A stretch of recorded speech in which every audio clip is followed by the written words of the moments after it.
마테오복음서 1장 1절. 다윗의 자손이시며 아브라함의 자손이신 예수 그리스도의 족보. 마테오복음 첫 장에 나오는 이야기가 무엇입니까? 족보입니다. 마테오 복음사가는 유대인들을 상대로 전교를 하던 분이십니다. 그는 예수님께서 유대인들이 기다리던 다윗의 후손이라는 것을 증명하기 위해서 족보를 앞에 놓은 것입니다. 족보란 과거를 말합니다. 여러분 중에 지금 여러 사람 앞에서 자기 과거를 다 이야기하실 수 있는 분이 계십니까? 아마 그리 많지 않으실 것입니다. 왜 과거를 말하기 싫은 것일까요? 자신의 과거가 부끄럽다고 생각하거나 자기 과거가 드러나는 것이 싫을 때 과거를 숨기게 되는 것입니다. 그럼 과거를 숨기면 모든 것이 다 해결되는가? 그렇지 않습니다. 과거의 특징은 과거가 지금도 내 생활에 영향을 미친다는 것입니다. 누가 그랬지요? 과거는 흘러갔다고. 혹은 과거는 다 잊고 새롭게 살자고 하는 분들도 계십니다. 그런데 과거란 것이 그렇게 쉽게 흘러가고 잊혀지는 것입니까? 천만의 말씀입니다. 과거는 그렇게 만만한 것이 아닙니다. 과거는 단순히 시제상으로 이었다가 아닙니다. 현재형인 이다입니다. 왜 그런가? 인간은 학습과 기억에 의해서 살아가는 존재입니다. 아무리 새롭게 산다고 하더라도 물리학의 관성의 법칙에는 마음도 예외가 될 수 없는 것입니다. 즉, 과거의 습관이 물처럼 흐름을 가지고 있기 때문에 없어지거나 바꾸기가 어렵다는 의미입니다.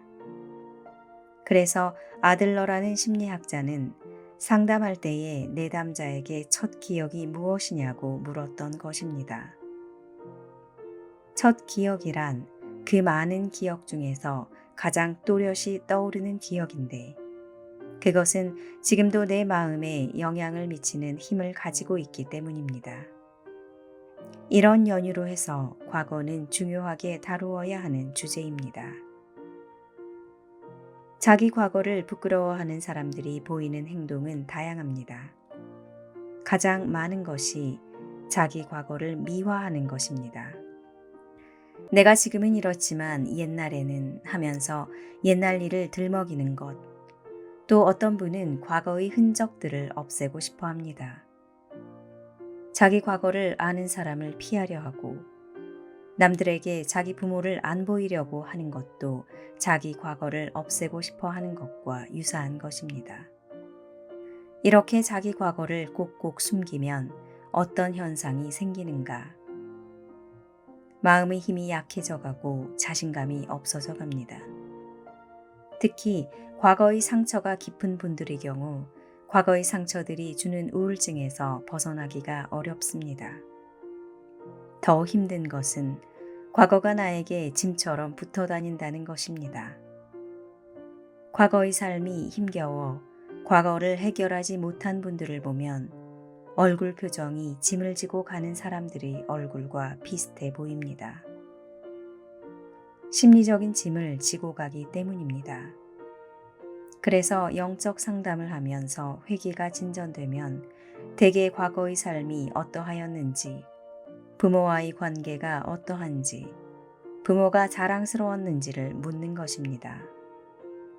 그리고 과거의 상처들을 하나씩 들추어서 치유하고 짐을 내려주는 것입니다. 신앙생활을 처음 시작하면 과거를 묻어버리려는 경향이 있습니다. 그러나 사실 신앙이 더 깊어지려면 자기 과거를 묻는 것이 아니라 드러내어 들여다보아야 하는 것입니다. 과거를 어떻게 다루어야 하는가? 과거는 마음이고 어린아이 같은 감성입니다. 자기 마음 안의 과거라는 아이와 그때 그 시절의 냄새와 감각을 다시 기억하면서 대화를 나누면 과거의 상처를 조금씩 치유할 수 있게 됩니다. 그리고 더 중요한 것은 현재의 나를 가장 높은 곳까지 오르게 하는 것입니다. 소위 인생을 성공으로 이끌면 아프고 쓰라린 숨기고 싶었던 과거들은 모두 성공을 위한 디딤돌이 되고 영광의 상처가 된다는 것입니다.